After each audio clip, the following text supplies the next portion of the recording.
noite, pessoal, para todo mundo.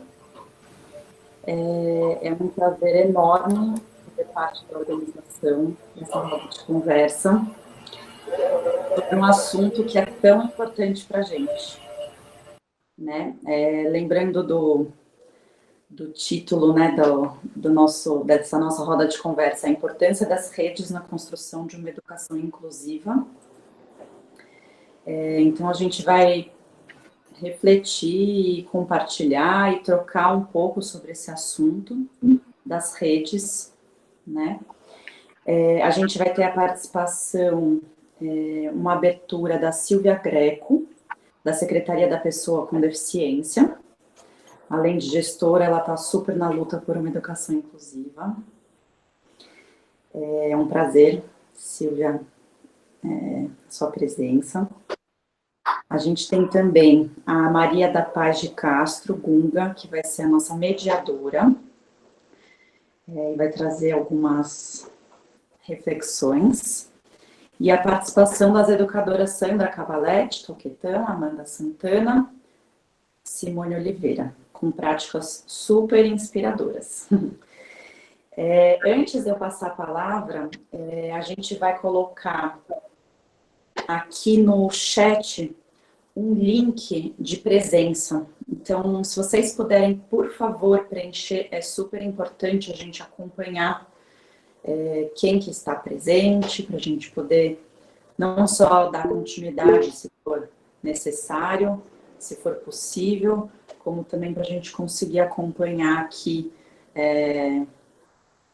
quem conseguiu participar, quem conseguiu acompanhar esse encontro, tá bom? Então, eu passo a palavra para a Silvia Greco. Boa noite, Silvia. Boa noite. Fico muito feliz em participar desse momento tão importante para se falar de educação inclusiva, né?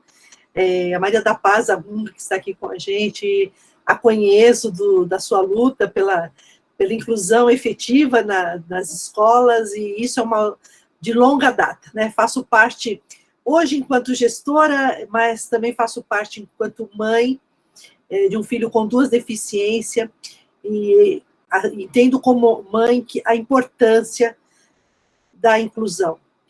Lá, quando tudo se iniciou, vinham muitos questionamentos, né? A falta do preparo dos professores, muitos colocavam a culpa sempre que não daria certo, achando que os educadores não estavam preparados. Educador, por excelência, da pedagogia do amor, o educador ele está sempre preparado para novos desafios, sempre. Né? E não seria diferente quando se fala de inclusão na vida escolar. E aí eu vejo isso como o caminho. Para mim, a educação inclusiva é e sempre será o melhor caminho para se falar de um tema tão importante. Hoje eu sou como Secretaria da Pessoa com Deficiência da cidade de São Paulo, com desafios enormes, né, gigantescos, tamanho a nossa cidade. E aí, quando se fala de inclusão, se falam de várias deficiências, cada uma com a sua peculiaridade. Então, nós temos assim, um desafio gigantesco. Eu acredito que a minha gestão ela tem que ser pautada pelo diálogo, fazer ainda mais conhecimento, então conversar com a ponta, que é tão importante, e vocês, educadores, com essa responsabilidade tão grande, esse desafio tão grande, diário, que a gente sabe que cada deficiência, ela se manifesta de uma forma diferenciada. Vivemos um momento tão difícil, né, porque já existiu uma pandemia para as pessoas com deficiência de uma certa forma. E agora, realmente, foi uma pandemia institucionalizada, que tivemos que todos enfrentar esse desafio. Aí, como mãe, eu falo das dificuldades que eu tive com o meu filho. A gente vê que ele estivesse na escola, e como ele tem 2 deficiências, ele é deficiente visual e autista, então, ele dizia que lugar de estudar é na escola. Eu ouvi essa frase do meu filho. Então, ele não aceitava nem colocar o fone de ouvido para uma aula online. Eu pegava o conteúdo que o professor passava e tinha que me reinventar para, no cotidiano, dentro da minha casa, eu poder levar esse conteúdo para ele. Isso não foi uma tarefa fácil para as mães, e os educadores se dedicaram assim de corpo e alma também, porque a diferença de estar na escola e estar em casa, muitas vezes falta até o próprio material didático que as professoras preparam com tanto carinho, que são anos de estudo, de adaptação de material. Então, tudo isso fez falta. E aí eu acho que ainda mais serviu para nós, para mim como lição, valorizarmos ainda mais o papel da escola na vida dessas pessoas com deficiência, né? Acho que aí entra até uma questão ainda de mais valorização. A secretaria firmou um convênio no ano passado, para poder ter esse projeto na rede de das escolas públicas municipais pela inclusão. Eu espero que seja o primeiro de muitos. Essa parceria é muito importante. Espero que seja mesmo o primeiro de muitos. Vamos fazer o possível, porque a nossa secretaria é uma secretaria meio. Ela tem uma interlocução muito boa com as demais secretarias, e isso eu quero muito que isso continue de uma forma plena. Trocar as nossas experiências para poder exercer o nosso papel enquanto Secretaria da Pessoa com Deficiência nas outras secretarias. Então, nós precisamos bater nas portas, sim, e trocar todas as experiências, ouvir muitos educadores, ouvir pais, e todos, né, uma convivência sadia para que as políticas públicas da cidade de São Paulo, ela cada vez mais possam ser inclusivos, com esse olhar de inclusão, né? As pessoas perguntam como que vai ser pautada a sua gestão frente à secretaria. Agradeci demais ao prefeito Bruno Covas pela indicação e pelo desafio, e eu penso que são 4 coisas importantíssimas, que é o amor, lógico, o respeito, a oportunidade, e com essas 3 coisas, aí a gente pode se falar em inclusão plena na cidade de São Paulo, né? Esses são os 4 pilares que eu faço questão de levar à frente da secretaria.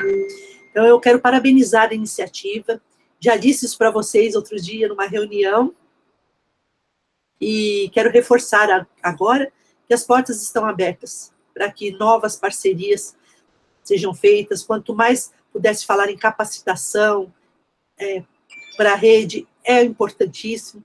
Os professores, os educadores anseiam por isso, de estarem sempre sendo capacitados, e esse olhar vai ser um olhar muito especial, eu acho que para a nossa gestão. Já estamos em março, e agora eu fico numa contagem regressiva, né? Que já se passaram quase 2 meses, e 4 anos me dá uma ansiedade, aí junta a ansiedade da gestora e da mãe, né, em busca de que eu quero deixar um legado importante para a cidade de São Paulo. Eu não quero sair da secretaria frustrada, o máximo que eu puder fazer. E não tenha dúvidas que tudo vai começar pela educação, sempre, né? Tudo faz parte, mas quando você fala... É engraçado, né? A gente fala de educação, a gente não pode pensar na educação simplesmente no conteúdo pedagógico. Todas as outras secretarias, você tem que falar de educação, não tem como fugir disso, né? Quando você vai falar na cultura, é a educação junto, quando você fala da saúde, também é a educação é o ponto de partida de tudo. Eu acredito muito nesse potencial da rede pública, e acredito que essa parceria com as instituições farão a diferença, e agradeço muito essa oportunidade, fico lisonjeada, fico feliz saber que a gente está participando de um momento tão importante, que é falar realmente de inclusão na rede das escolas públicas municipais. Muito obrigada pelo convite, que vocês tenham um bom trabalho, vou ficar aqui com vocês mais um pouco, estou curiosa e louca para ouvir a experiência de todos vocês. Obrigada.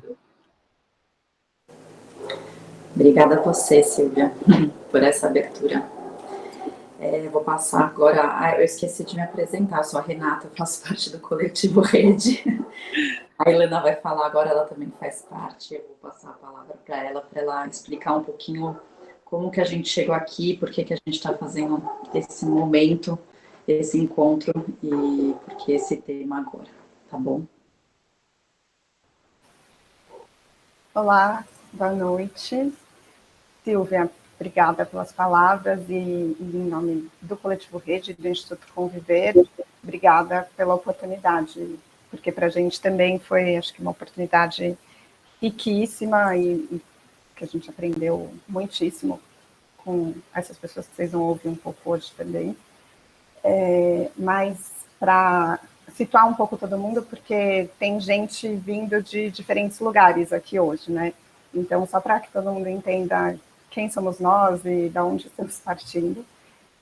Então, como a Silvia falou, o projeto da Rede de Escolas Municipais pela Inclusão é uma parceria da Secretaria com o Instituto Conviver, que é um instituto que existe há 6 anos, que realiza projetos voltados à área de educação, baseado numa história do Colégio Viver, que é uma escola que tem mais de 30 anos e que tem uma proposta muito transformadora de educação e que, a partir dessa experiência, queria poder levar também para a rede pública e para ampliar um pouco esses princípios aí, e criou esse braço que é o Instituto Conviver e que está tocando projetos tanto na área de inclusão, mas também cultura, enfim, outras áreas da educação, tem a Camila hoje também,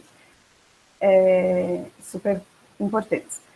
E aí, junto com o Instituto Conviver, eu, o Léo, que vai se apresentar depois, e a Renata, somos parte do coletivo Rede, que se formou recentemente, mas que tem uma história aí do projeto da Rede de Escolas Inclusivas, que acho que alguns que a gente viu que estão aqui acompanham a gente desde então, há cerca de 5 anos atrás, e que é desse projeto da Rede de Escolas Inclusivas que nasce essa rede da qual a gente está falando aqui hoje. Então, é uma ideia de criar um espaço de troca entre escolas e entre educadores,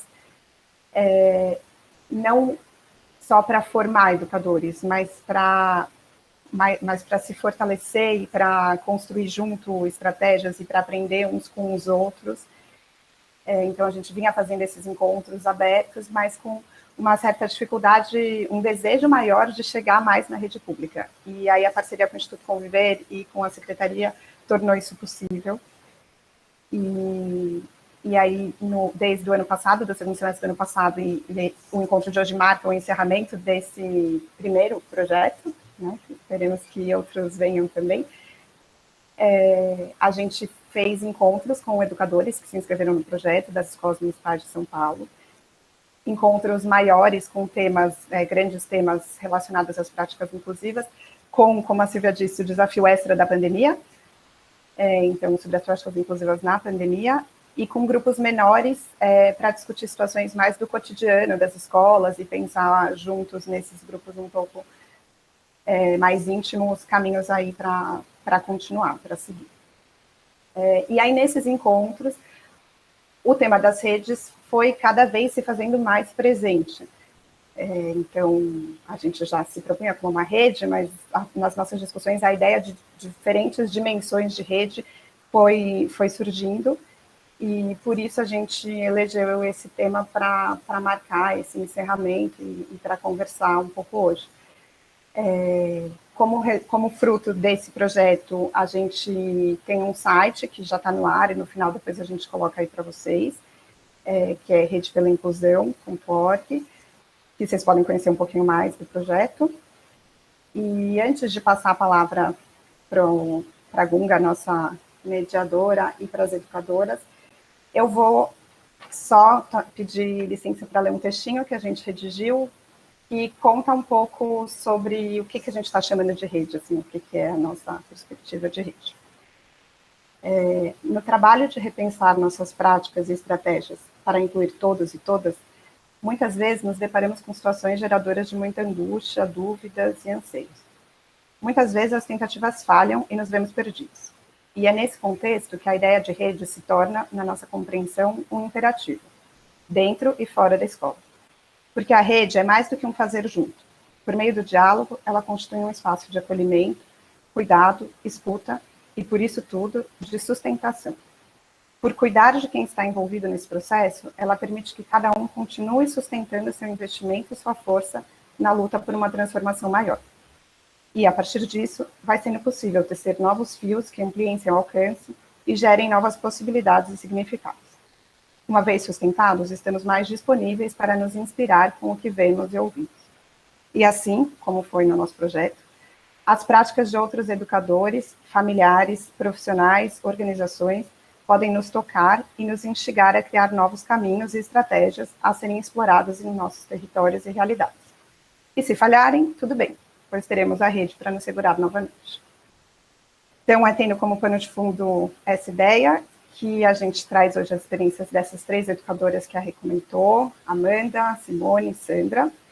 E para mediar essa nossa conversa, a gente traz a Gunga, que é professora, formadora de professores e assessora da área de educação inclusiva, atua como educadora no projeto Respeitar é Preciso, e de Educação em Direitos Humanos no Instituto Vladimir Herzog e no Centro de Educação Terapêutica Lugar de Vida. Então, Gunga, a palavra é toda sua. Obrigada, Helena. Bom, boa noite a todas e todos.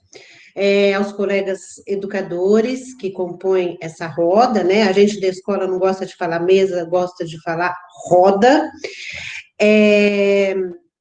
Boa noite, pessoal do Conviver, que eu não vou falar o nome de todo mundo, mas tenho aqui que agradecer muito esse convite. E boa noite, secretária Silvia. Né? Para mim também é um prazer imenso estar aqui ao seu lado, ouvir as suas palavras, mas, com todo respeito, ouvir também as palavras do seu filho, que, para mim, né, elas resumem esse encontro, que é assim, o lugar de aprender é na escola, né? Só faltava ele falar, quer que eu desenhe? Né? Tá claro agora para todo mundo? Mas é muito bacana a gente ouvir isso. Bom, então, antes de mais nada, eu tenho mesmo que agradecer muitíssimo o convite para estar aqui e conversar com vocês sobre um assunto tão importante e tão urgente. Tomo isso como mais uma oportunidade de aprender. Queria também dizer que, ainda que eu tenha me afastado da sala de aula há alguns anos, eu falo aqui do lugar de professora do ensino básico, mais precisamente da educação infantil e do ensino fundamental 1. E é só essa experiência que me autoriza a discutir um pouco a educação e a educação inclusiva. Por último, eu não posso deixar de dizer que eu tenho por essa rede, pelos professores, gestores, equipes técnicas das DREs e funcionários não docentes, com quem eu tive o privilégio de trabalhar nos últimos 7 anos no projeto Respeitar é Preciso, mais que um carinho, uma admiração muito grande pelo tanto que fazem e, mais que isso, por sustentarem a soberania do aluno, de cada um deles em suas ações e decisões. E foi isso que eu encontrei nos relatos que eu li e assisti aqui. Eu prometo ser rápida para passar a palavra a quem importa, que são as educadoras.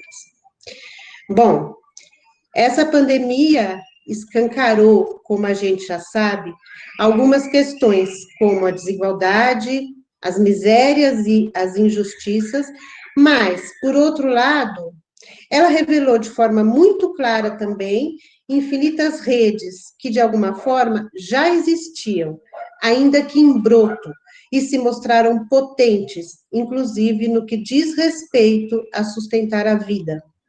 Na educação, isso fica muito claro, e eu arrisco dizer que se trata de uma rede só.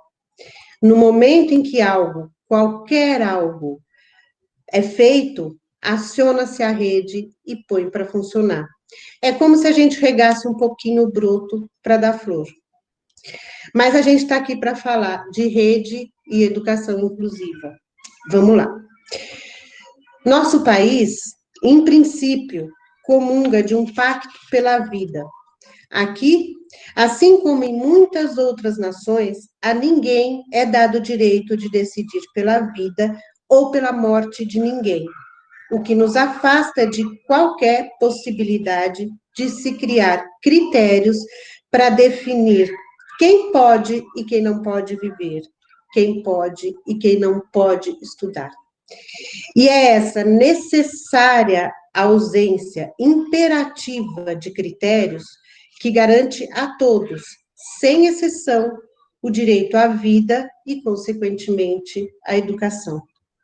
Assim, a inclusão de uma criança autista na escola garante a inclusão daquela que precisa fazer uso do óculos, que garante a inclusão daquele sem juízo, fujão da classe, que garante a inclusão daquela criança que tem síndrome de Down, que garante a inclusão daquela criança que aparentemente não tem problema nenhum.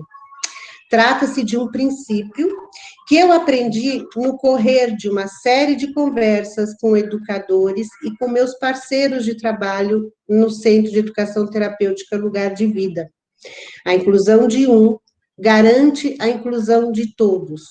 Qualquer tentativa de se estabelecer parâmetros para isso nos leva à situação oposta, onde a exclusão de um vem garantir a possibilidade e a ameaça da exclusão de todos.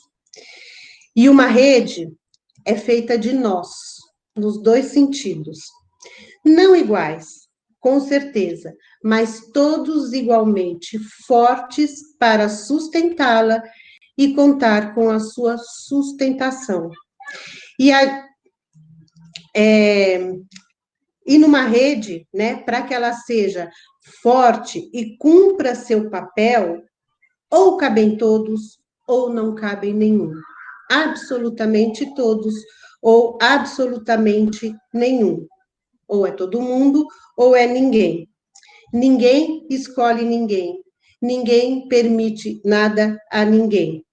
Compô-la é direito de todos. E a gente sabe muito bem o que acontece numa rede quando um nó se desfaz. Então, muito obrigada por enquanto, e agora eu passo a palavra aos educadores.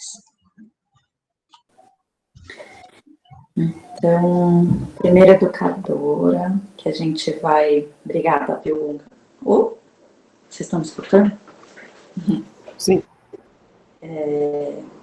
Achei que eu estava aqui. Então, a primeira educadora que a gente vai convidar é a Simone, coordenadora pedagógica da EMF, professor Enzo Antônio Silvestrin. Olá, boa noite a todas, boa noite a todos. Eu sou Simone Oliveira, sou professora de Fundamental 1, né, da Educação Básica, e eu sou lotada na EMF Enzo Antônio Silvestrin. E estive na coordenação da escola de 2018 até dezembro de 2020. E vou contar para vocês um pouquinho do que a gente fez o ano passado, em plena pandemia. Eu vou dividir aqui com vocês uma tela, eu ir contando. Bom, acho que vocês estão me ouvindo, né? Porque agora eu não vejo mais vocês. Sim. Tá. Então, o ano passado, né? Primeiro eu preciso contar para vocês como é que a gente vem trabalhando desde 2017 na EMF Enzo Antônio Silvestrin. A gente vem se debruçando sobre o projeto político-pedagógico da escola, a gente vem discutindo, a gente vem conversando com todo mundo que faz parte da escola, os trabalhadores, né, professores e professoras, os colaboradores da limpeza, os parceiros, as famílias, os estudantes. A gente vem construindo o projeto político-pedagógico junto, e a gente vem construindo ele de uma forma que ele faça sentido, que ele tenha significado para quem está ocupando aquele espaço nesse momento. E aí, quando a gente iniciou a pandemia, a gente não, né? Quando a pandemia se iniciou, a gente já tinha dado início, né, em 2020, em um trabalho que uma proposta de trabalho, né, que a gente tinha já discutido em dezembro, então a gente fez uma mudança colossal no horário, né, a gente vinha fazendo um projeto, um trabalho com projetos dentro da escola, e aí, há um ano atrás, né, lá em março, a gente iniciou a quarentena. E aí eu penso que, como lá na nossa escola, todas as escolas devem ter pensado assim, não, a gente vai, assim, passar por isso rapidinho, né? São dias, são algumas semanas que a gente vai ficar em casa e tá tudo certo. Só que os dias foram passando e a gente viu que não é bem assim. A gente começou a se preocupar. A gente começou a ficar distante dos estudantes, das famílias, e aí, assim, algumas questões começaram a rondar, né, o nosso coletivo. Quando foi decretado recesso, nós já estávamos nos encontrando virtualmente, né, o grupo de professores, professoras, equipe gestora, e conversando, o que a gente vai fazer? Como é que a gente vai manter o vínculo dos estudantes e das famílias com a escola? A gente não quer quebrar isso, mas a gente precisa manter esse vínculo de uma forma que faça sentido para quem está na escola, para quem está estudando e para quem está trabalhando na escola. E a gente também pensou o seguinte, como é que a gente vai fazer para atender o maior número de estudantes e famílias possíveis, né? E de que forma que a gente vai otimizar a comunicação com a escola? Como é que a gente vai dizer para as famílias o que está acontecendo? E aí, assim, nessas duas questões aqui de baixo, essas duas questões aqui de baixo, a gente foi resolvendo da seguinte forma, a gente foi formando grupos de WhatsApp com as famílias. Então, nós temos hoje 9 grupos no WhatsApp, com a ajuda de professores, professoras, com as próprias famílias, né, com os estudantes. A gente fez um grupo para cada ano. E aí, era desta forma que a gente ia orientando as famílias e se comunicando com elas, né? Esses grupos, ele também foi um canal direto e aberto para que a gente escutasse essas famílias, ouvisse as necessidades delas, e foram muitas, né? Acho que não só na nossa escola, mas em várias escolas, necessidades básicas, e a gente foi tentando atender da maneira que a gente conseguiu. Nós fizemos muitas ações na escola, né, para fazer o atendimento das famílias, até assim na arrecadação de cestas, né, a gente conseguiu fazer entre professores, entre colaboradores, para que a gente pudesse atender as famílias. Bom, e aí tinha uma outra questão, né, nos foi apresentada a plataforma Google Sala de Aula, e a gente teve que aprender a lidar com essa plataforma, ninguém sabia, professora, coordenador, estudante, e a gente foi aprendendo junto.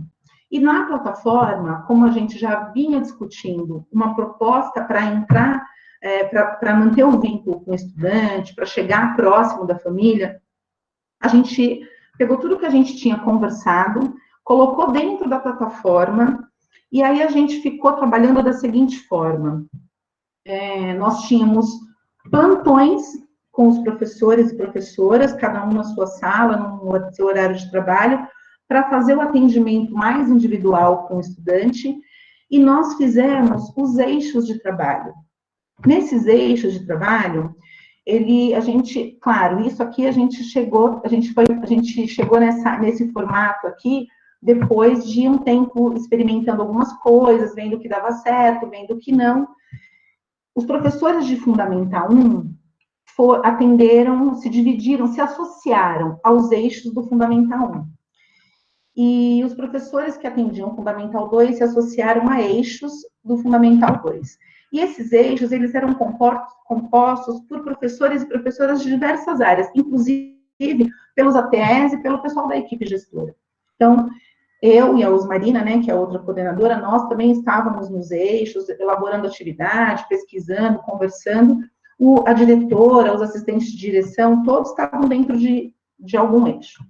Então, como é que a gente fazia para se organizar? A gente tinha um encontro semanal para planejamento, um compartilhamento de atividade por semana na plataforma e um encontro quinzenal na plataforma com as crianças e com os adolescentes. Esses encontros aconteciam geralmente à tarde e a gente usava os grupos de WhatsApp para passar os links dos nossos encontros virtuais.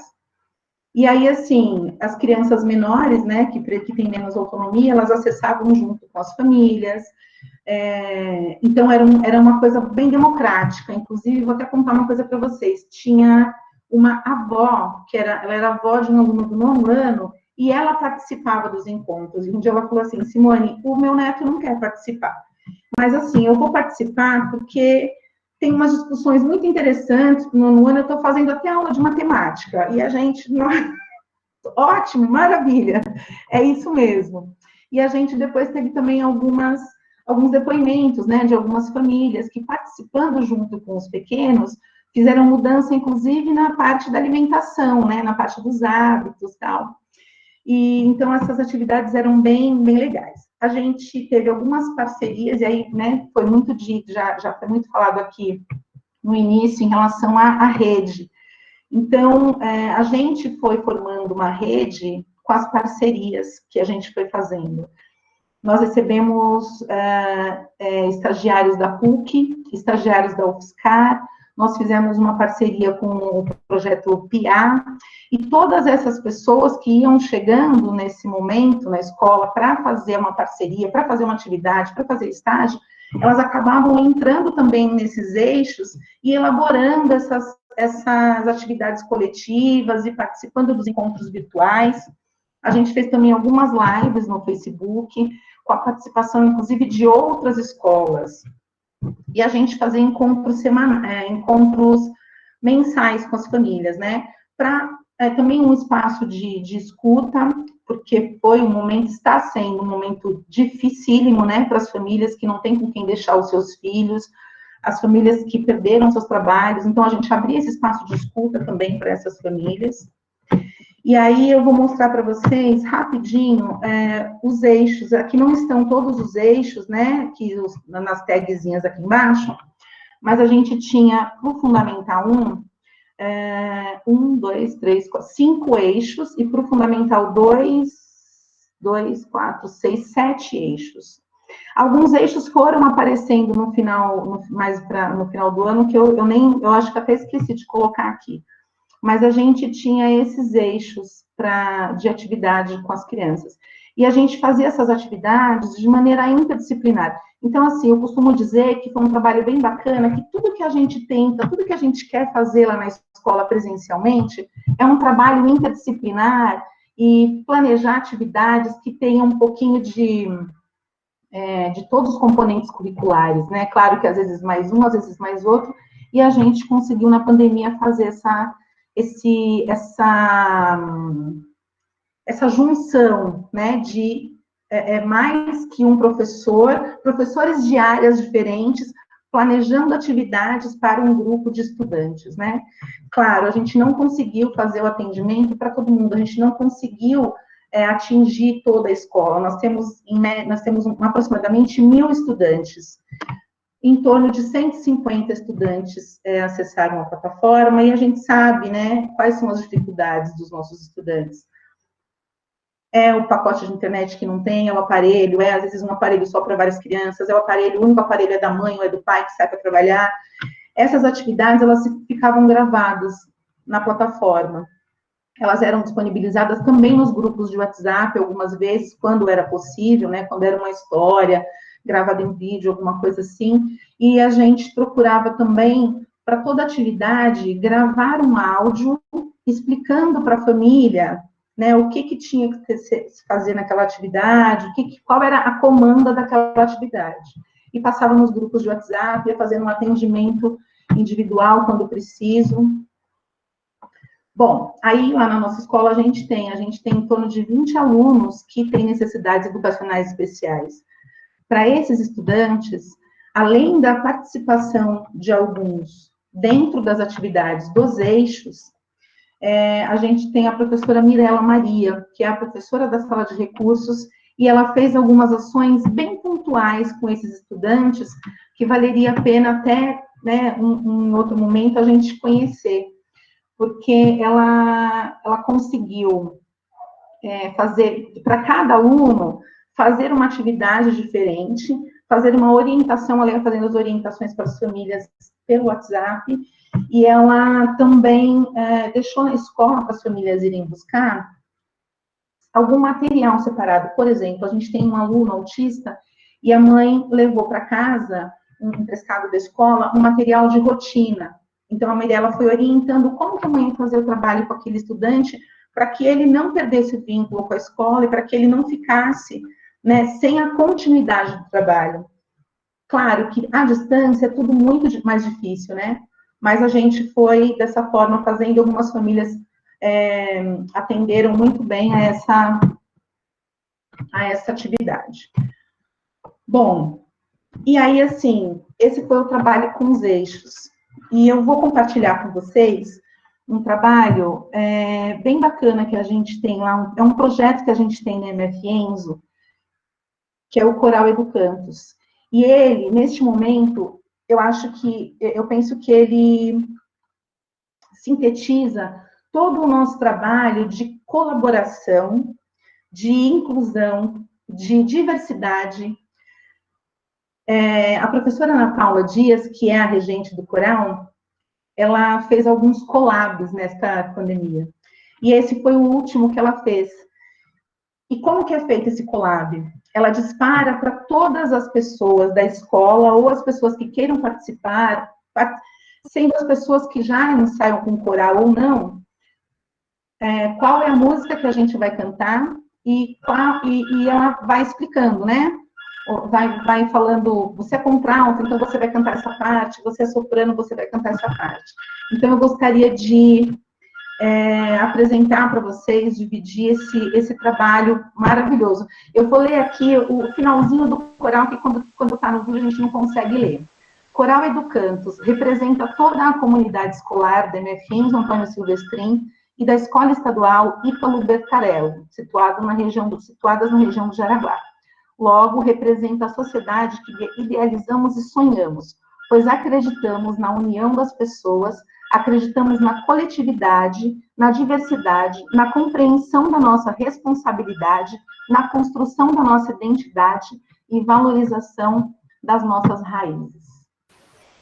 Então, oi. Acho que não dá tempo. Não, eu ia te falar, eu tô com dor até de te pedir isso, para a gente mostrar um minutinho, e aí você colocar o link ali para quem puder ver inteiro, porque é imperdível, é lindíssimo mesmo, mas senão a gente não vai conseguir ouvir todo mundo. Mas um minutinho, acho que a gente pode colocar pelo menos uma amostrinha.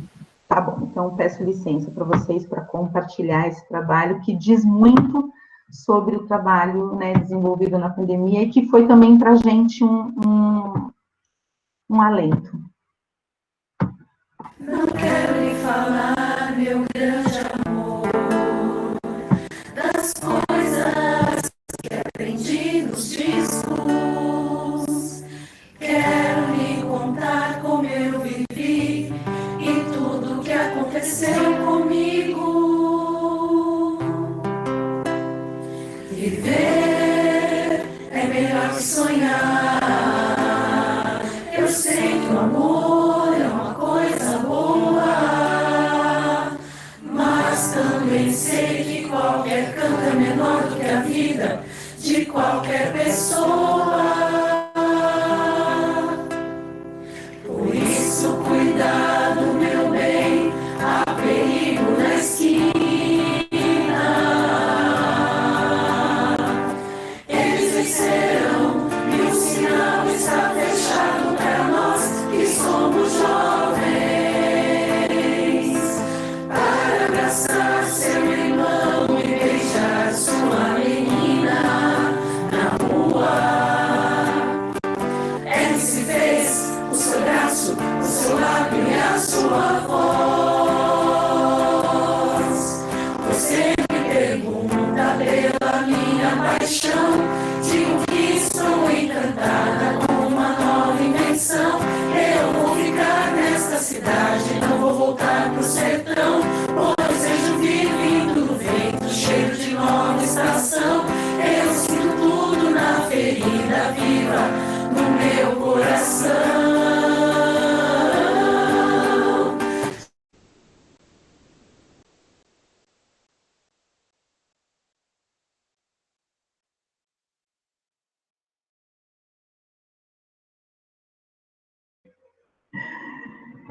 E é isso, gente. Eu vou compartilhar aqui com vocês o link, vale a pena.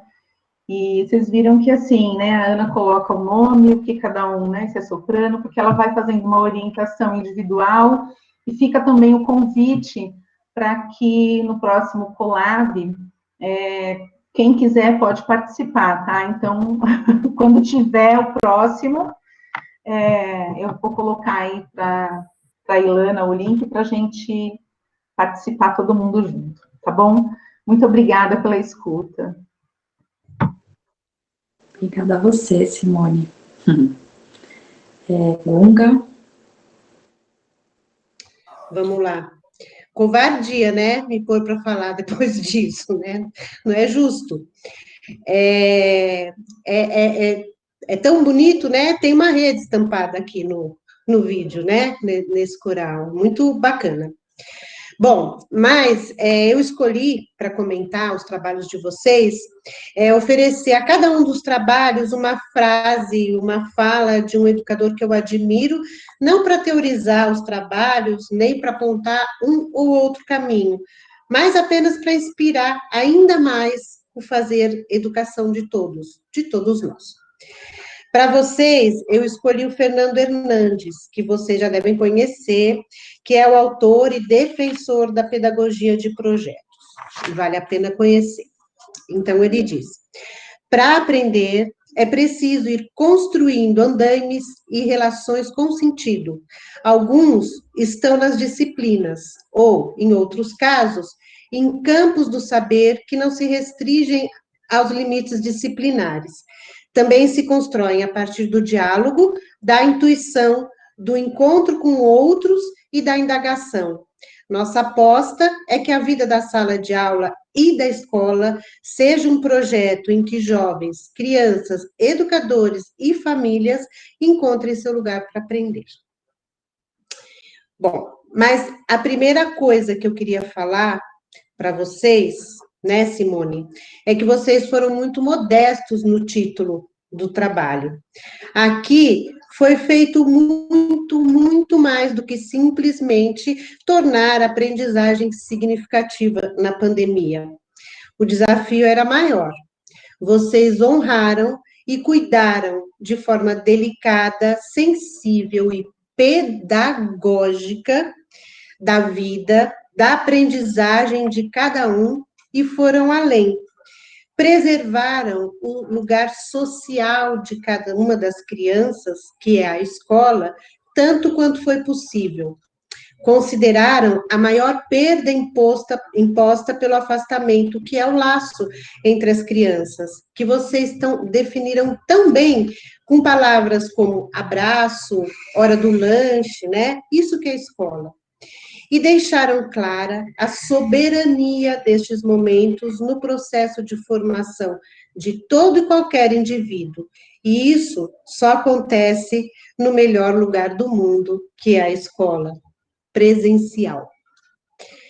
Penso que trabalhar com eixos é sinônimo de igualdade e justiça no acesso à aprendizagem, à cultura e aos direitos. Aqui, cada um aprendeu a partir das suas próprias possibilidades, e me parece que todas as produções foram consideradas, valorizadas e levaram à construção de conhecimento, independentemente de qualquer características de um ou outro aluno. Encontrei aqui uma educação humanizadora, reforçada pela presença das crianças em situação de inclusão em igualdade de condições, até porque esta pandemia nos colocou a todos em situação de inclusão. E assim vivemos até hoje. Só uma rede forte conseguiria abordar tantos temas, tantos eixos e acertar na mosca ao escolher cada um deles. Gosto de pensar que refletir e fazer pela inclusão requer uma reflexão que pode até começar em uma criança e nas demandas que ela traz para as nossas escolas, mas vai além, muito além. Só ganha sentido se pensarmos no entorno dessas crianças, pois não são elas que precisam se transformar, e sim a escola e a sociedade. Vejo isso contemplado no trabalho de vocês, sobretudo do Fundamental 2, quando são abordados temas como racismo, preconceito e etc.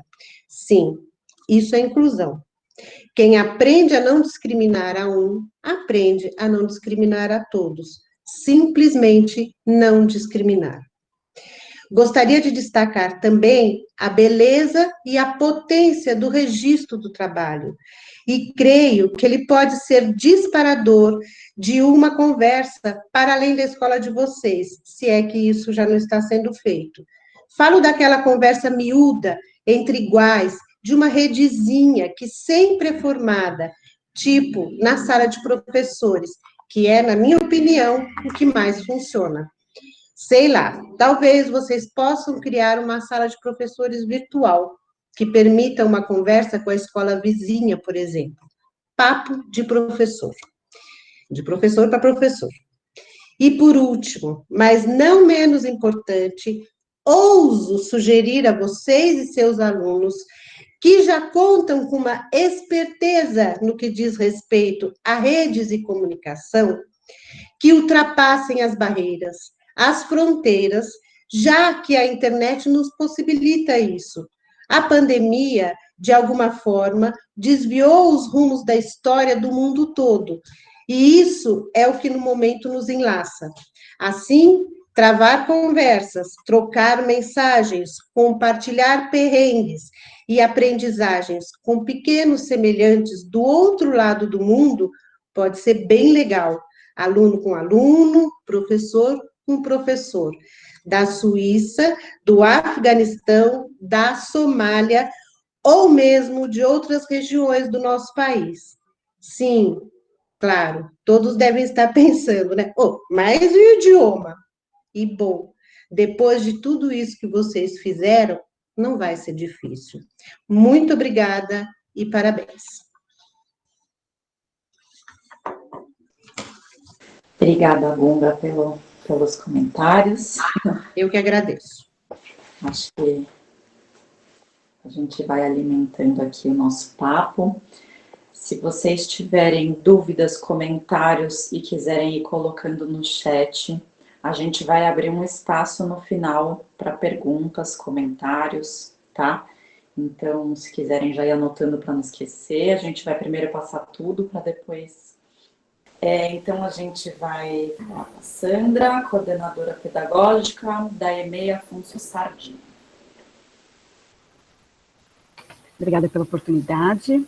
Estou representando aqui um trabalho que nós colocamos junto aí com a Rede pela Inclusão, da Fabi, que está aqui com a gente, a Carol e a Tati.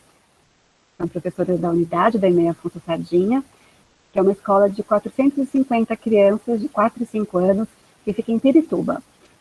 Eu sou coordenadora lá há 7 anos, e a gente vem construindo um projeto aos pouquinhos, todo ano revendo e colocando novas possibilidades, e fomos pegas, como todo mundo, como o relato da Simone, com a questão da pandemia. A gente já tinha uma construção de pensar sobre o território, pensar sobre a rede do território, e em tempos de pandemia nós tivemos que reinventar o nosso projeto, continuando buscando e procurando essa rede, também nos tempos de pandemia. Eu vou compartilhar com vocês aqui, eu vou trazer um relato de um dos projetos que a escola tem, que é o Abraça Pirituba, que era um projeto anterior à pandemia, estado lá do ano passado, pensando como a gente podia abraçar Pirituba em tempos de pandemia. A gente tem parte, né, do princípio que pensar numa escola inclusiva, lá na educação infantil, em específico para essa ou aquela deficiência, essa ou aquela criança. Quando a gente pensa numa escola de educação infantil, num território grande como é o nosso, acessível, uma escola com rampas, uma escola com elevador, é de pensar de sair da escola e olhar os muros, além dos muros da escola. Porque a gente acredita que a criança aprende de acordo com a possibilidade que a gente oferece para ela. Então, quais são as possibilidades que a gente vem oferecendo, né, tanto antes da pandemia como nesse momento. E foi uma reflexão que nós tivemos de buscar no território. É uma escola grande, né, os relatos a gente trocou durante aí o nosso curso, mostrando que a escola, nós temos hoje 30 professores, são muitas famílias e uma coordenadora só, junto com uma diretora e uma assistente, não dá conta de mediar toda uma gestão dessa escola. Foi preciso, então, pensar. A gente trouxe aqui algumas possibilidades de parcerias que foi começando, por exemplo, numa rede dentro da própria escola. Então, quem são os nossos alunos, que são nossos parceiros também, e os nossos ex-alunos? Podem ir para a escola, relatar processos, relatar histórias, incentivar também diálogos entre as nossas crianças. Então, a gente teve vários projetos dentro da escola, antes da pandemia, de relatos de crianças, de ex-alunos, contando como é o estudo, como é o ensino fundamental, quais são as possibilidades. Por exemplo, essa é a Larissa. Ela foi ex-aluna da escola, eterna aluna, e ela trouxe, por exemplo, o balé do céu, Vila Atlântica, que é um céu próximo da escola, mas é um céu que para a gente não é acessível, né? Ele está longe para a gente. E as bailarinas foram na escola, e ensaiaram, e todo esse contato que a gente teve com as meninas, ensaiando lá, e com os meninos também, tínhamos bailarinos, foi bem importante para começar a construir também essa rede de potência de território a partir dos alunos. Famílias, é uma outra forma de pensar numa rede. As famílias têm coisas para ensinar para a gente? E como tem? A gente tinha projetos onde as famílias visitavam a escola e ensinavam, por exemplo, fazer um pirulito de chocolate. Aquele estagiário que veio fazer um estágio lá de educação física, ele tinha uma habilidade de capoeira, ele também podia ensinar. De pensar que não é só a escola que ensina, mas a escola consegue criar um espaço onde todos podem ensinar. Uma rede, é isso que a gente está falando hoje aqui, dessa rede. Pensar nas parcerias com a comunidade. A escola, que nós somos seres incompletos. A escola também precisa se reconhecer como incompleta e que sozinha ela não vai dar conta. Ela não pode fechar portas e muros. Que existem barreiras, sim, existem limitações, as nossas limitações, muitas vezes físicas, éticas, intelectuais. Quando a gente abre a porta, abre o muro, abre a conversa, abre o diálogo, você começa a ampliar, a entender a sua limitação e do outro. A escola existe para formar uma nova geração, e não somente alguns estudantes. Ela precisa ser para todos. A escola é um lugar, se ela é um lugar para todos, como a gente pode transformar essa escola para todos e olhar essa comunidade dentro da escola? Chegar à potência do nosso bairro. Quem são as UBS parceiras? Elas, às vezes, têm dados que a gente nem sequer troca. Quais são os momentos que a gente cria para conversar, para dialogar, para abrir para a UBS, conversar com as nossas crianças, conversar com os nossos professores?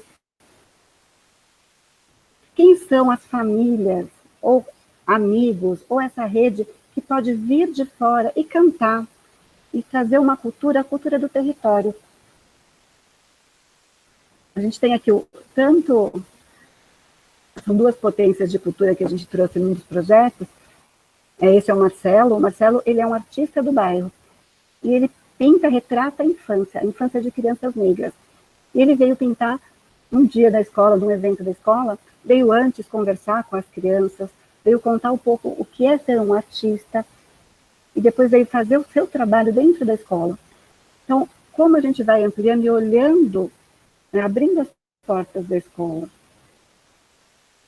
Um dos projetos que a Fabi, que está aqui com a gente, também trouxe, que é a questão do grafite, Pirituba em cores. Tem várias marcas em Pirituba. Ele, junto com as crianças, ouvindo as crianças, tentando entender as crianças de 4 e 5 anos, veio falar sobre o grafite. Foi muito legal essa experiência, não sei depois se a Fabi até quer comentar quando eu abrir para essas questões, porque eles não sabiam conversar com as crianças. Eles trouxeram um PowerPoint para explicar o que era o grafite, e de repente viu que a linguagem era outra, que as crianças precisavam colocar a mão na tinta. Isso era a conversa das crianças, era conversar com o corpo. Outras potências do nosso território são os amigos que estão lá A gente tem o Instituto Federal, que está do lado, com um coletivo de filosofia, que veio conversar com as famílias e crianças. Então, como a gente fica aberta para costurar esses espaços? Outra potência que eu sempre acho que vale uma rede aí, feira de mercado. A gente está próximo a um mercado grande que tinha uma dificuldade muito grande de abrir as portas para as crianças, porque viam as crianças de escola pública como crianças que poderiam abrir os produtos, e a gente foi também conversando com essa parceria, será que a gente não pode visitar com as crianças? Será que esse mercado, ele não pode fazer junto uma parceria e se comprometer com uma ação cidadã dentro daquele território, que é um território que ele também usufrui, né? Então, começar a pensar de tratar as nossas crianças, de andar numa feira, né, e pensar de marcar o nosso território, são as crianças, sim, da EMEI Afonso Sardinha. São 35 crianças que estão andando na feira aquele dia. Como a gente é acolhido nesse espaço. Dessa forma, identificamos os obstáculos da instituição, ou mesmo os nossos obstáculos quanto indivíduo, reconhecemos quem são os nossos parceiros, quem são as pessoas que a gente pode contar para promover uma educação mais inclusiva. Muitas vezes ela está fora do nosso território, do nosso muro, mas no nosso território. Inclusive, eu tenho lá um clube, um centro esportivo, e de repente falar com salva-vidas, trazer as crianças para sentir aquele espaço, ou reconhecer como a gente pode acionar uma rede de proteção. E aqui nasceu o Abraça Pirituba, que foi uma parceria da Biblioteca Brito Broca com o CECO, que é o Centro de Convivência de Pirituba, que também, junto com a Kênia e o Sandro, que são os gestores tanto da biblioteca e do CECO, montaram uma rede junto com as famílias e com a EMEI Afonso Sardinha, onde a gente chamava as famílias para contar histórias, as famílias vinham brincar de dança circular, e foi construindo o Abraça Pirituba.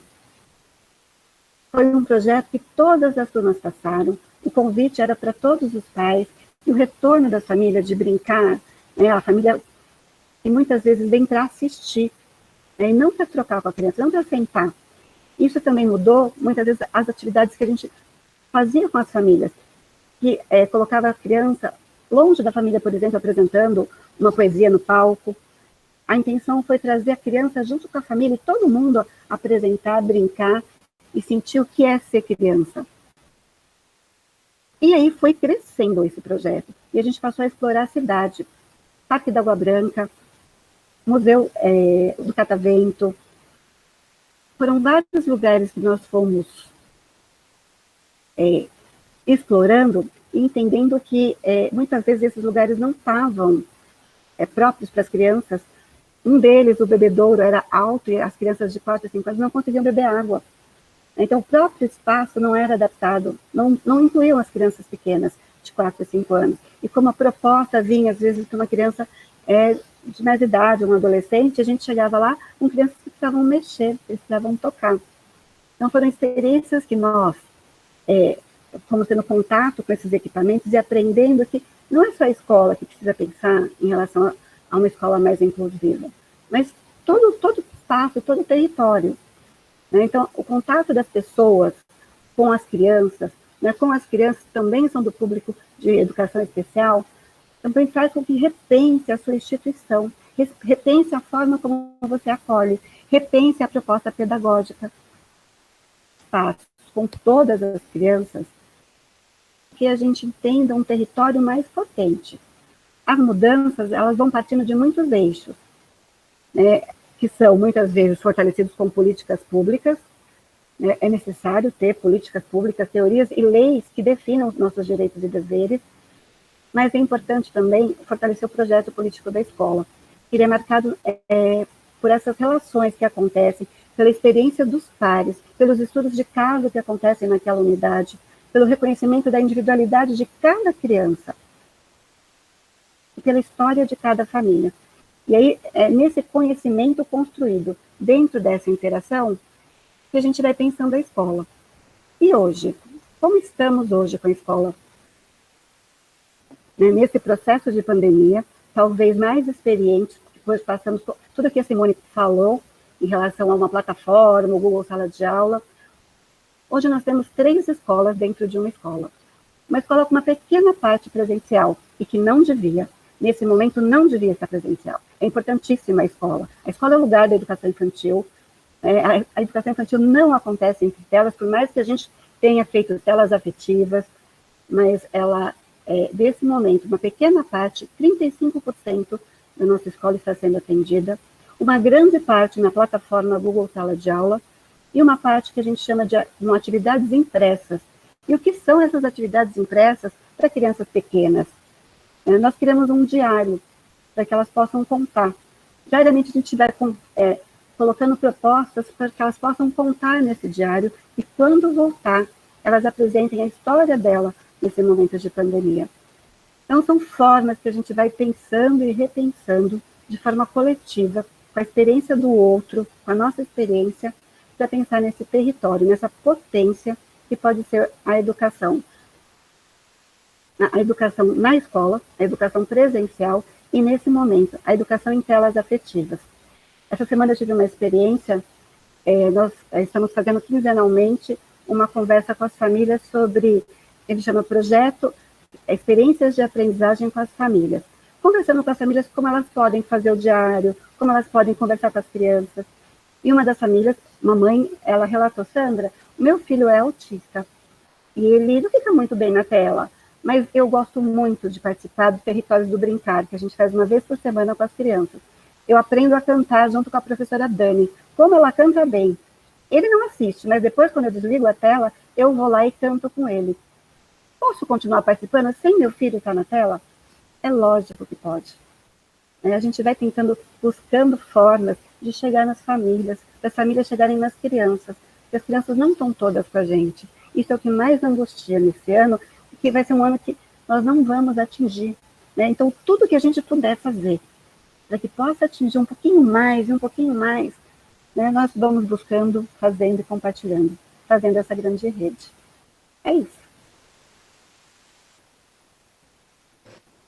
Super obrigada, Sandra. Muito gostoso ouvir. Gunga? Vamos lá. Parabéns, Sandra. Bom, aqui, pelo que eu vi, quando eu vi o trabalho, só pelo tamanho da equipe, né, isso já é uma rede inteira, né, já dá quase que uma rede completa. Mas agora falando sério, para o trabalho de vocês, eu não escolhi nenhuma citação de autor consagrado, mas eu escolhi uma fala de um professor que eu tive na adolescência, que teve um papel determinante na minha escolha pela educação. Ele já faleceu há algum tempo e o nome dele é Maurício Mogiunic. A única dificuldade que eu tenho é de falar o nome dele, o resto. Eu tinha uns 17 anos quando eu entrei na sala dele, né, uma pirralha, e disse que estava pensando em estudar pedagogia. E ele olhou para mim e me perguntou: Gunga, você sabe o que é educar? E eu, claro que não, né? Aí ele me disse: educar é transformar um bebê egocêntrico num adulto solidário. E eu não preciso dizer que ele me ganhou na hora, né? Então, aqui nesse relato, eu encontro a potência da educação infantil. Não só reafirmando o caráter educativo desse segmento, mas também explicitando o papel que cumprem esses anos na vida e na escolaridade das crianças, sobretudo as crianças em situação de inclusão. É para todos a primeira experiência de uma vida fora de casa, longe da família, ao lado de pequenos semelhantes e novos adultos, e poder viver juntos. Talvez não interagindo, como a gente gosta de falar, porque são todos egocentrados. Essa é a experiência que vai inaugurar o laço, que seja do jeito que for. Tá na escola, tá no laço. E ali é uma doideira mesmo. E as crianças não têm ainda, como a gente sabe, a capacidade de classificar. Esse é igual, esse é diferente. São todos diferentes. Tem aquele que chora o tempo todo, tem aquele que está fazendo xixi no chão, tem o que fica rodando a escola, tem o que tem o olhinho puxado, tem o que dá uns tabefes nos amigos, mas todos se esbarram, se olham, se estranham, se identificam. Na verdade, classe de educação infantil dos pequenininhos, adaptação de educação infantil é quase um mini hospício, né? E essas experiências são estruturantes, todas elas. A gente sabe, definitivas para o sucesso da escolaridade, mas sempre tem aquele que fala, educação infantil é fácil, né? Não tem conteúdo. Oi? Disse que ensinar conteúdo conceitual é mais fácil do que tudo que a gente ensina na educação infantil. Por fim, e sem querer fazer trocadilho, mas puxando a sardinha ainda para a educação infantil, vai aqui um salve para as professoras desse segmento, que, além de tudo, são precisas para perceber quando algo não vai bem. Desde aquele aluno que fica assim, na roda de história, você fala, esse cara está precisando ver o que acontece no olho dele, até aquele que ainda não fala, que não se relaciona. Se a Pro falou, é bom ficar esperto. Vi também no trabalho a insistência de vocês em mostrar às crianças os direitos que eles têm, começando pelo acesso à cultura e a todos os equipamentos que norteiam a escola, desde muito cedo, passando também pelo direito que todos têm de ver a sua cultura, a sua fé e de sua família serem contemplados no momento em que encontram na escola histórias de matrizes afro, indígenas e etc. E terminando, por enquanto, porque isso podia ir longe, né? No direito à voz, né? Garantido pelos conselhos mirins, dos quais eu sou fã incondicional. A gente sabe que as crianças só aprendem a se cuidar e a cuidar do outro na medida em que são cuidados. A gente sabe que as crianças só aprendem a falar e a ouvir na medida em que têm oportunidade de falar e são ouvidas. E é isso que acontece, né, nos conselhos mirins e na escola como um todo. Bom, é isso. E para terminar, eu torço daqui para que chegue logo o dia em que a gente vai estar no portão da escola, esperando por cada um dos alunos, dizendo, a escola é de vocês, nós estamos aqui esperando, porque não tem escola sem aluno, né? Quando a gente fala de acolhimento, a gente fala disso, não é assim, vem que a gente te acolhe, não. Somos todos uma rede só. Então, vai chegar um dia, rapidamente, em que as crianças vão acordar, escovar os dentes, fazer xixi, colocar a camiseta da escola e chegar à escola com segurança. Por enquanto é isso, e obrigada de novo, e parabéns, Sandra. Obrigada, Wanda, de novo.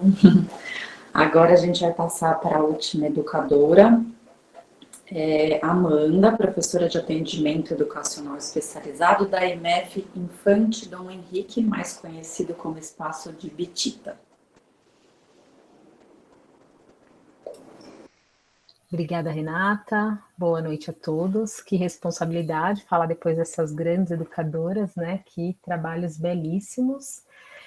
Vou pedir licença para vocês, para eu poder compartilhar a minha tela, e aí eu vou pautando a minha fala. Enquanto isso, vou me apresentando. Quero aqui saudar tanto a Gunga quanto a Silvia. Inenarrável o prazer, na verdade, de compartilhar esse espaço, esse momento com vocês. Enfim, vamos lá. quem tiver perguntas também, depois a gente vai tentar responder. Eu sei que a gente já ultrapassou do nosso tempo, eu vou tentar ser breve. Vocês conseguem ver a minha tela? Foi. Foi agora? Ah, legal. Então, vamos lá.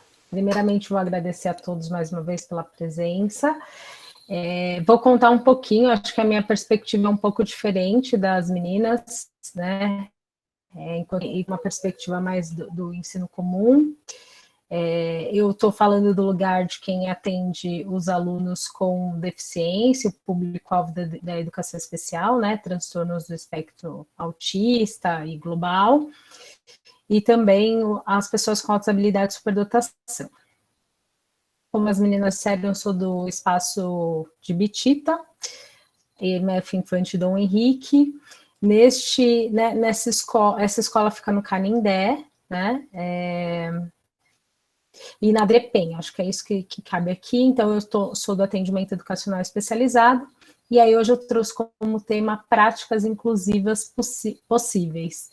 Então, acho que já foi falado bastante sobre as redes, sobre o quanto o nosso trabalho da educação não é solitário. Precisa caminhar, eu acho que com as parcerias, né? E eu trouxe aqui para iniciar a minha fala, um esquema. Ebersold, ele é um autor francês, e ele traz uma questão de uma abordagem ou acessibilidade policêntrica, né?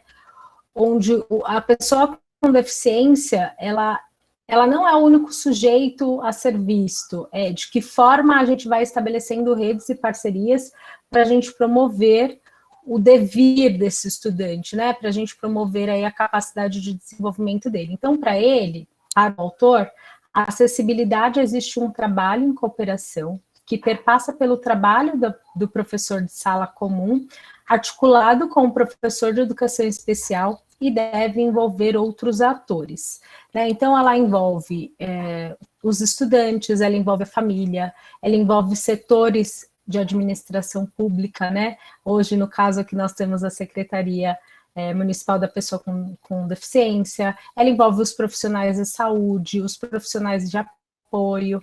Então, existe uma rede articulada. Hoje eu vou trazer o exemplo da nossa atuação na EMF e do meu trabalho enquanto professora de educação, enquanto professora de AE, na perspectiva desse trabalho em parceria, em cooperação com as famílias, tá?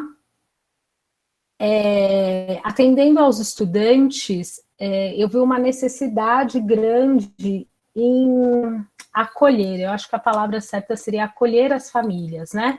São famílias que vinham carregando o luto do laudo, do diagnóstico médico, eram famílias que não viam capacidades em seus filhos, ou que tinham passado por questões traumáticas em outras escolas, e tinha necessidade de conversarmos.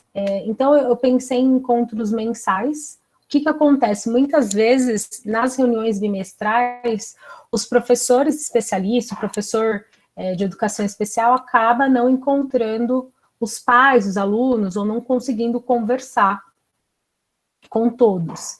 Então, eu pensei, bem, nada como uma reunião, mas eu queria uma reunião que fosse num formato formativo, num formato de escuta, um formato de empoderamento, né? Então, inicialmente, o primeiro encontro foi marcado por um vídeo chamado Todos com Todos. E a partir daí, esse vídeo foi assistido e discutido com os pais, e a partir daí eles nomearam o nosso grupo, né, como Todos Juntos. Encontros mensais, ele acontece num dia fixo da semana, num determinado horário, para que os pais consigam se organizar. Então, a gente tem uma agenda, inicialmente lá na primeira reunião, a gente já entrega esse esquema, essa agenda para os pais se organizarem já antecipadamente.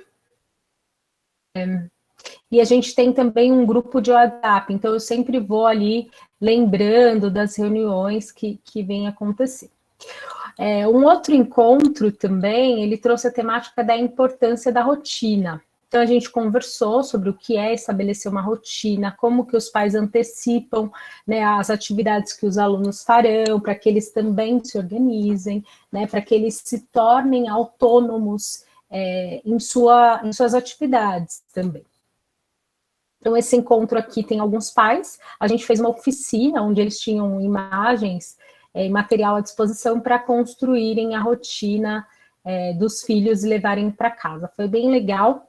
E aí, durante a pandemia, uma mãe viu uma necessidade ainda maior de construir essa rotina com a filha, com a criança, porque muito tempo em casa, eles acabaram com ainda mais se organizar. Então, aqui é uma mensagem de WhatsApp que ela me manda. Eu fiz um quadro de rotina personalizado para as meninas. Foi difícil achar imagens com crianças negras, mas eu acho que ficou bom. Ficou assim o quadro, elas adoraram. Assim vão associar as palavras e as imagens, vão associar as palavras às imagens também, o que ajuda no processo de alfabetização. Aí aqui ela coloca, o pai está estudando com elas, e ele está aplicando a apostila, no caso era o trilho de aprendizagem, né? Eu tenho acessado o Classroom e feito as atividades em revezamento. Então, elas estudam juntas. Assistimos alguns vídeos em inglês e também um vídeo da lenda da Caipora. Então, ela também vai contextualizando um pouco da rotina, como que está sendo esse momento de estudos durante a pandemia, né? E eu acho que o encontro, isso que é legal, reverberou na prática em casa. A gente iniciou os encontros com convidados externos, que eu acho que vem um pouco dessa questão das parcerias e da rede, né? O primeiro encontro de 2020, o único, na verdade, porque aconteceu em fevereiro, logo em seguida a gente teve a questão do distanciamento social, teve um tema de percurso escolar. Então, a gente chamou Samuel Adiron. Samuel é uma pessoa com síndrome de Down. Ele é estudante de pedagogia, a essa altura acredito que ele já tenha concluído ou esteja para concluir o curso. E ele vem falar um pouquinho desse percurso escolar, né? Foi legal porque eu acho que a fala dele fez com que os pais ocupassem um outro lugar, né? Um lugar de, nossa, meu filho pode, então, assim como o Samuel, se desenvolver na escola, e aí eu acho que isso traz eles também um pouco para mais próximo da nossa prática. Então, foi bem legal, esse encontro envolveu também os professores, gestores da escola. Então, para além dos pais, a gente teve outras pessoas que também é muito importante para essa rede, para essa parceria. A educação inclusiva, ela não se faz sozinha ou somente na atuação do professor especializado, mas também com toda a comunidade escolar, né? Então, foi um momento bem bacana, uma pena que a pandemia freou isso, mas também já estou pensando em ações para a gente fazer mesmo à distância. Então, eu acho que essa rede com os pais e esses encontros mensais, uma forma, uma aproximação, né, com essas famílias, o que trouxe abertura, por exemplo, para a nossa comunicação durante a pandemia. Então, querendo ou não, esse projeto reverberou maior, eu diria que numa maior aproximação nesses tempos de distanciamento social. Alunos que a gente tem com deficiência na escola, ou público-alvo da educação especial, melhor dizendo, eu consegui contato com 15 estudantes, então a gente considera que esse seja um número bem interessante, e aí os outros 2 que ficaram de fora são pessoas que estavam num contexto mais vulnerável e que não tinham acesso à tecnologia, e aí a gente está falando de um outro tipo de exclusão, por exemplo. Não desse conta no momento. Então, através dessa parceria estabelecida com as famílias, foi possível um contato, né, com a maioria deles, como eu disse. Eu fiz alguns atendimentos individualizados, então eu estabeleci dias e horários semanalmente para atender os alunos. Então, era muito uma questão de atividades complementares ou suplementares ao trilho de aprendizagem ou às atividades dos professores da sala comum. A gente criou kits com recursos de acessibilidade, essas atividades ou complementares, ou adequação de material, então ampliação, por exemplo, para quem tem baixa visão. Então a gente foi adequando e entregando esses materiais impressos, e acho que isso também resultou na manutenção dos vínculos, né? Então eu acho que manter os vínculos mediante essa pandemia também é muito importante. Acho que é um momento delicado para todos, e aí a gente foi tentando criar esses ambientes para a manutenção dos vínculos. Aqui tem a referência, era isso. Referência daquele diagrama que eu trouxe.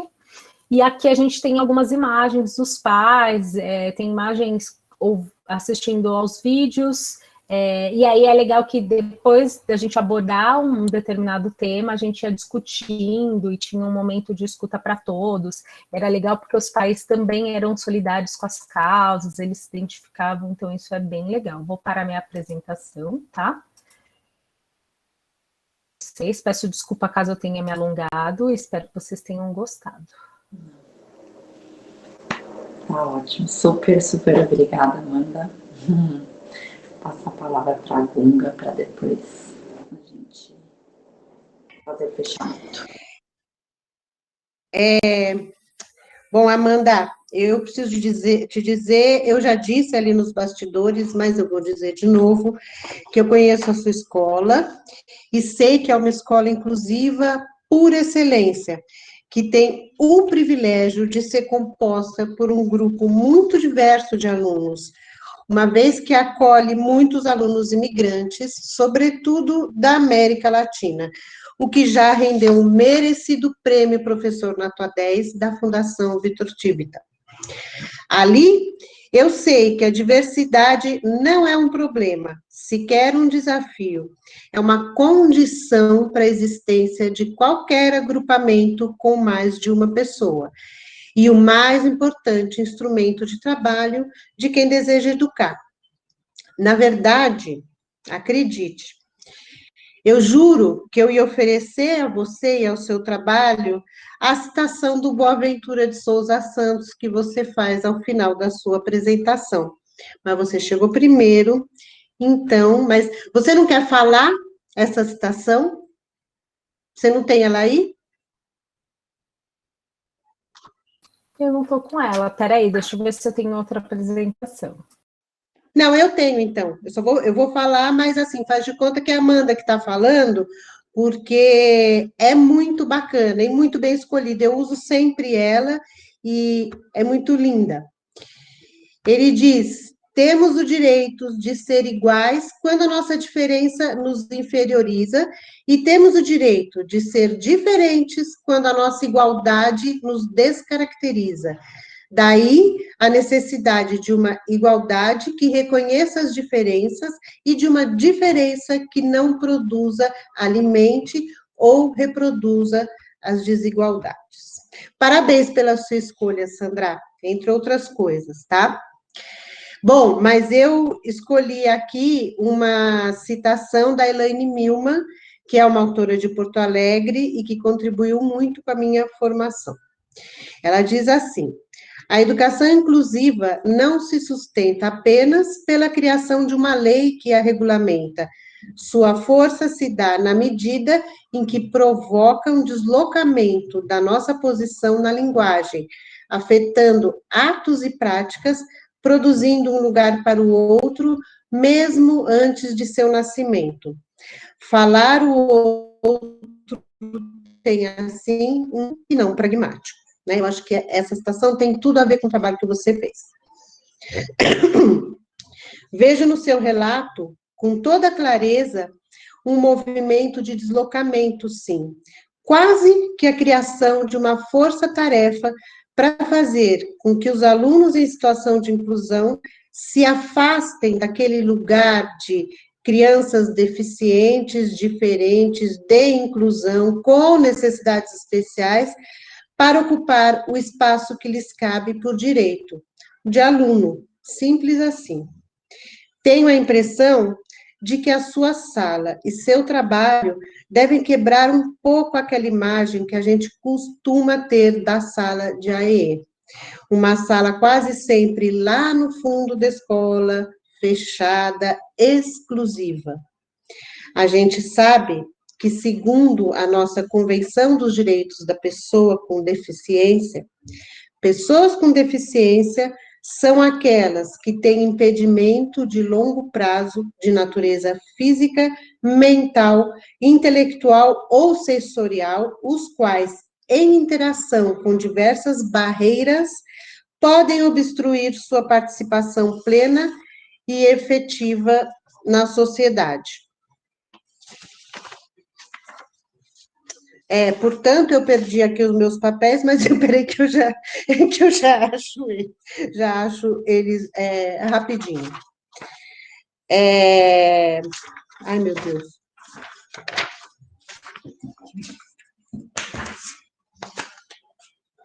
Continuando. Em igualdade de condições com as demais pessoas. Vocês mudaram de ordem, eu fiquei toda embananada.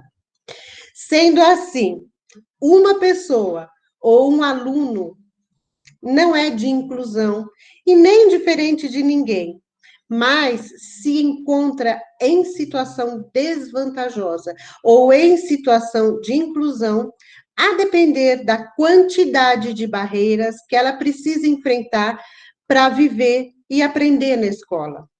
Vejo o seu trabalho como uma forma de, por meio de uma rede formada por escola, família e outros, afastar as barreiras e fortalecer seus alunos para que possam cada vez mais estar junto aos seus colegas de classe, aprender com eles e, por que não, ensiná-los. Fica também claro no seu relato sua posição ética de uma professora que não substitui e nem pretende substituir a professora de classe, de uma sala que não se ocupa dos alunos mais que o necessário e de um grupo cujo encontro potencializa e não discrimina. Mais do que sugerir e contribuir com os pais para que ofereçam uma rotina organizada e estruturada para seus filhos, isso é bom para todo mundo, né? Você, nos seus encontros, abriu um espaço de diálogo, de circulação da palavra, de fortalecimento parental, uma vez que, ao invés de falar, ouviu, considerando assim o saber que só os pais têm a respeito de seus filhos. Não é o saber do especialista, nem do médico, nem o seu, nem o meu. E mais, se o pai toma posse do seu saber, com certeza ensinará seu filho a saber de si e a dizer de si. Acho que na sua escola isso acontece, né? Ou tem tudo para acontecer. Num dado momento do seu relato, você diz, nós já tínhamos vínculos. Pergunto, de onde veio? Quem fez para que isso acontecesse? Digo isso porque muitas vezes o professor, diante de um aluno que o desafia, costuma dizer, agora ele está conseguindo fazer isso, que antes ele não conseguia, sem se dar conta de que a grande maioria das conquistas que as crianças fazem na escola são frutos de um trabalho da escola, pedagógico. Todo professor pode ser um pouco mais exibido, pode crer. Sei que aqui você fala dos pais, mas eu não tenho como recorrer a outro exemplo. Quanto à questão da língua, tenho certeza que, no final das contas, ela cumpriu um papel fortalecedor no que diz respeito à inclusão. E, com certeza, ampliou os saberes, culturas, conversas e laços no espaço escolar. Ou não? Finalizando, tenho apenas uma singela sugestão a fazer, se é que você precisa. Não feche a porta da sua sala. Deixe que as crianças, tanto as que frequentam quanto as que não frequentam, circule livremente por lá. Entrem e saiam, façam bagunça, barulho, apareçam na escola, ensinem para os seus colegas, caso contrário, o conhecimento não circula na escola. E esta sala, no seu caso, talvez tenha mais a ensinar a comunidade escolar do que qualquer outra. Parabéns e obrigada por me apresentar o seu trabalho, Sandra.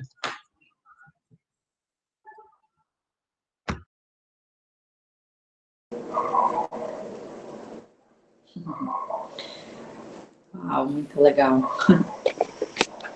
Léo, quer falar? Acho que agora, na verdade, a gente aproveita o momento, né, que a gente teve essas apresentações e todos esses relatos maravilhosos, e a gente pode abrir agora para pergunta, para comentário. Vocês deixaram muitos comentários bonitos no chat enquanto as pessoas estavam comentando, mas não tenho dúvidas que vocês gostariam de falar alguma coisa ou perguntar alguma coisa. Já vale o último comentário de que a porta da sala da Amanda é sempre aberta. Eu estou pensando aqui, eu não sei se alguém quer ir levantando a mão ou colocando no chat, a gente pode juntar as perguntas todas, e aí depois a gente abre espaço, como a gente está com um tempo apertado. Tem a Maria Amélia que levantou a mão agora, e tem uma pergunta que a Natália fez no chat, não sei se a Natália gostaria de falar, eu posso ler também se for o caso, que é uma pergunta para as três, na verdade, perguntando qual tecnologia está funcionando melhor para manter a comunicação nesse momento, né? Então... Posso responder? Assim, Natália, os grupos de WhatsApp, eles têm funcionado, né, como uma forma de comunicação da escola com a família em relação a, por exemplo, agora no final do ano a gente teve muitas perguntas sobre rematrícula, né, sobre o cartão merenda, sobre as ações da entrega de cestas. Então, o WhatsApp, ele é o mais rápido, né, mas a gente tem usado tudo, a gente só não está fazendo sinal de fumaça ainda, né, que a gente não sabe, mas a gente tem o WhatsApp, a gente tem e-mail, a gente está usando os e-mails da plataforma, os alunos que a gente sabe que acessam, e mesmo os que não acessam, né? A gente dispara o comunicado, alguma coisa assim que a gente precise comunicar para as famílias, e algumas dão conta de ver, outras não acessam mesmo. Então, é dessa forma que a gente tem feito a comunicação. Desculpa, uma coisa que eu lembrei, as redes sociais da escola, né? Então, a escola tem Instagram e Facebook. Então, a gente sempre, tudo que a gente vai fazer, a gente coloca lá todas as informações.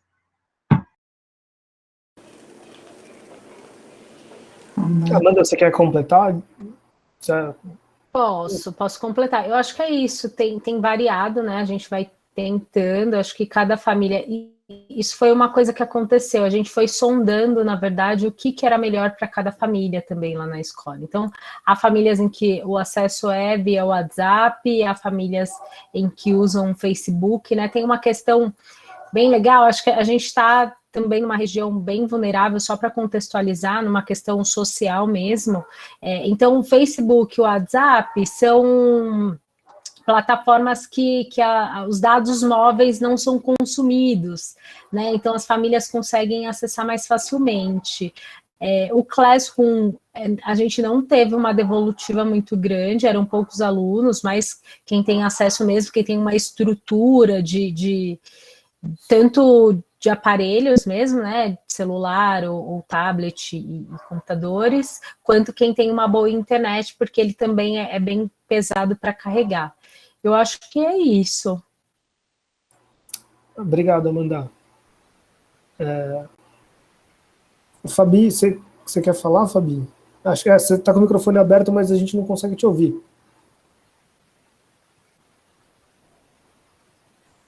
Não, ainda não. Está me ouvindo agora? Agora sim. Tem que tirar o fone.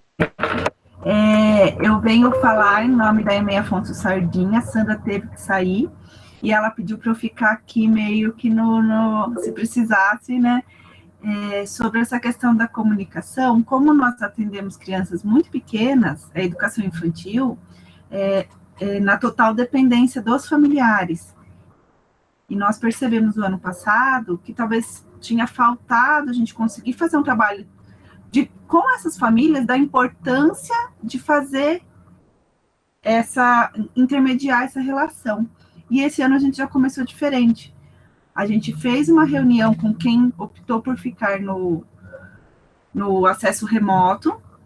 Foram muitas famílias que participaram, dando orientações. Como você pode fazer essa atividade? Porque a gente não faz muita coisa. Não existe isso na educação infantil de ter aula. A gente faz os territórios do brincar semanalmente. Então, foi um pouco nisso. Em casa, consegue levar isso que a gente está propondo para os pequenininhos. E a gente, esse ano, optou por fazer só no Google Sala de Aula e não mais no Facebook. Para que essa comunidade, também nesse processo de aprendizado, a usar essa nova ferramenta, visto que essas crianças vão para o ensino fundamental o ano que vem. Né? Então, a gente acabou não fazendo mais pelo Facebook. O ano passado a gente fez o ano todo Facebook. E o WhatsApp apresentou algumas dificuldades. A gente trabalhava com lista de transmissão, para não trabalhar com grupos. E não foi falhando. Então, um dia não chegou o recado para aquelas pessoas. Então, esse ano, a gente mudou e trabalha com grupos no WhatsApp, por agrupamento de crianças, e na plataforma Google Sala de Aula. E tá muito legal, porque eu tô com uma turma de infantil 1, que são os menores de 4, 5 anos. Então, a Sandra, nessa reunião, trabalhou com as famílias a importância deles serem escribas do que as crianças falam. Então, as famílias estão nesse exercício de escrever exatamente o que a criança falou, e às vezes põe entre parênteses, foi assim mesmo que ele falou. Então, tá sendo muito legal essa coisa da interação. Parece que eu estou conseguindo ouvir, mesmo que distante, um pouquinho mais as crianças. Então, até que está funcionando, assim, está surpreendente. Não, a gente não atingiu ainda nem metade da turma, mas aumentou muito em relação ao ano passado. Ah, ótimo. Obrigado, Fabi.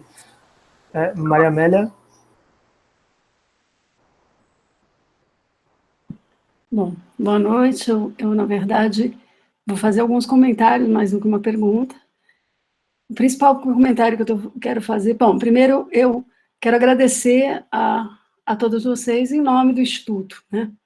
Essa é uma batalha que quem me conhece já está há muitos anos eu estou nessa batalha de fazer uma coisa, de chegar nas escolas públicas para criar um espaço de escuta, um espaço de troca, né? E eu não conhecia as duas das escolas que apresentaram, né? O Enzo, nós somos parceiros há muitos anos, então eu já somos parceiros na Rede Nacional de Escolas Democráticas, somos parceiros no CONANE, somos parceiros em tanta coisa que a gente já se conhece. Aliás, no coral lá, eu fiquei me divertindo de ver as velhas amigas que eu não vejo há tanto tempo. Mas o que eu queria comentar é um pouco isso. A gente está falando de rede, e eu quero fazer um convite para todos daqui, porque a ideia dessa iniciativa é de formar uma rede e que essa rede seja de multiplicadores. Por que eu falo isso? Porque é impressionante o que vocês fizeram para manter os vínculos, como diz a Guga, que não existiam já em princípio, isso é um trabalho, né? Estou falando aqui, por exemplo, do Enzo, que eu conheço mais.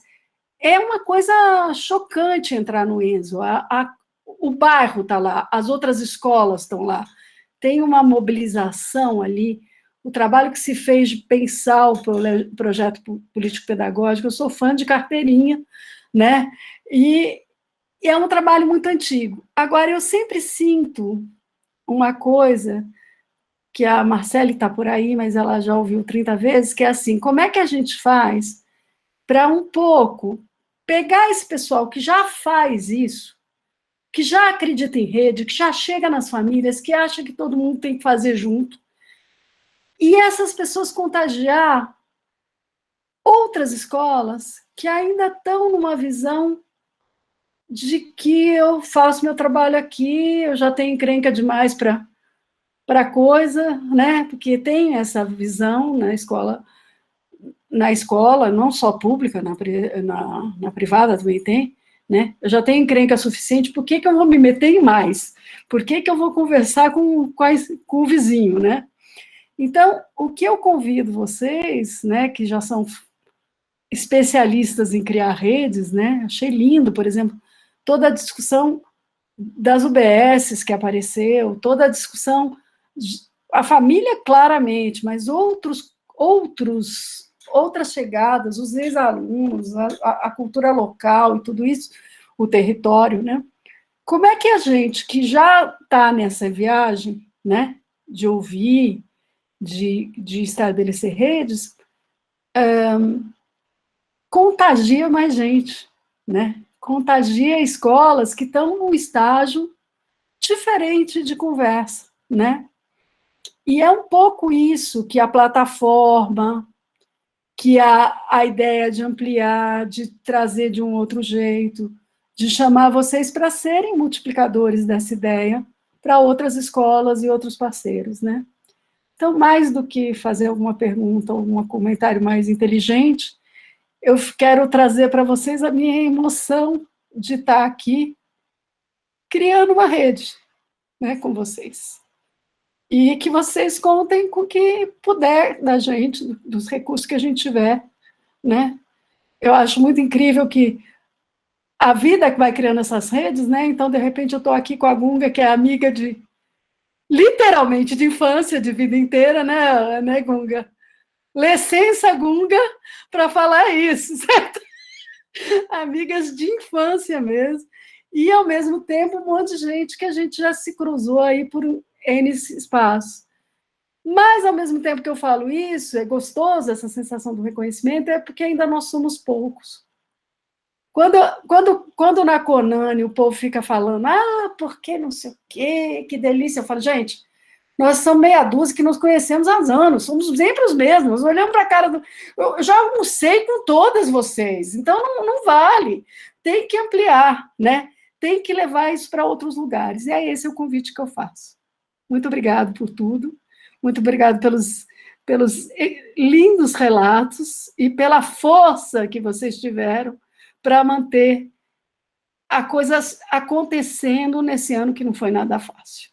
Tá certo? Obrigada.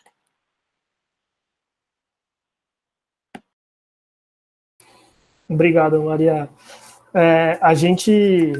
Eu acho que esse é um desejo muito grande, é um desejo que a gente mantenha essa rede, que a gente permaneça nessa rede, construindo e levando essa rede adiante, né? Eu acho que é um desejo de todo mundo que está aqui.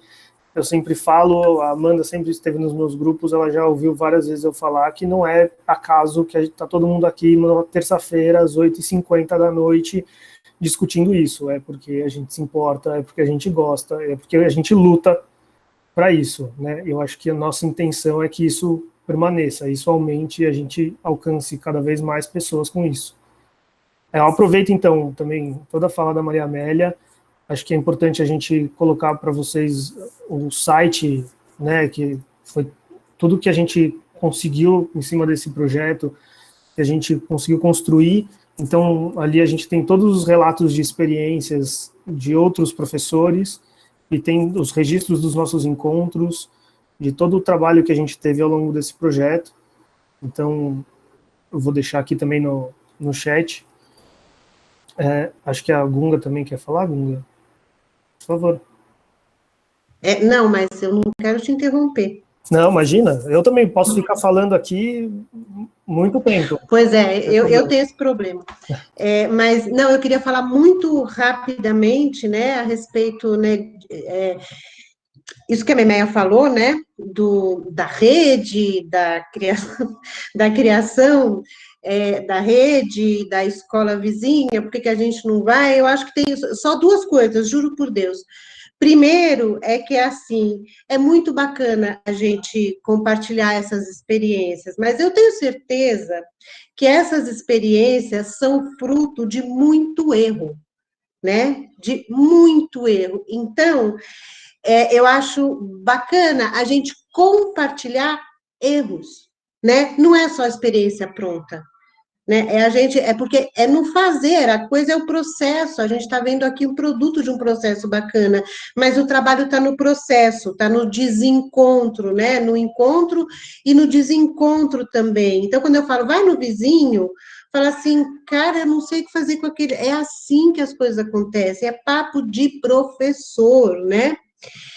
E, por último, o que eu queria dizer, que vocês já disseram em relação ao alcance, à tecnologia, é que fica aqui, né?